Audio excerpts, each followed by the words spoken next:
Operation Sindoor 7th మే 2025 భారతదేశం పాకిస్తాన్ మర్చిపోలేని రోజు.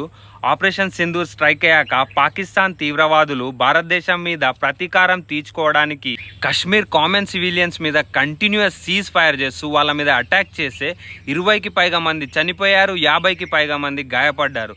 అంతేగాక జియాన్ అండ్ జోయా అనే చిన్న పిల్లలని అతి కిరాతకంగా చంపేశారు.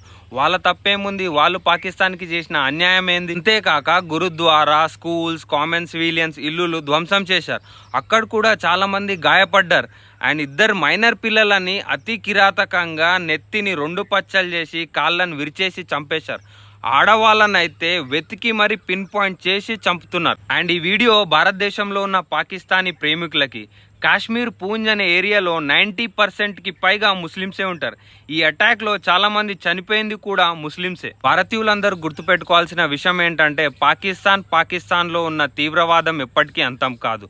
ఎందుకంటే 14 మంది తీవ్రవాదులు చనిపోతే అక్కడున్న common civilians, Pakistani military force, Pakistani politicians అందరూ వాళ్ళ అంత్యక్రియలు జరపడానికి వచ్చారు. గత 24 సంవత్సరాల నుండి బిన్ లాడెన్ కానీ, దావుద్ ఇబ్రాహిం కానీ, ఏ టెర్రరిస్ట్ ఆర్గనైజేషన్ అయినా కానీ పాకిస్తాన్ వీళ్ళని ప్రొటెక్ట్ చేస్తుంది.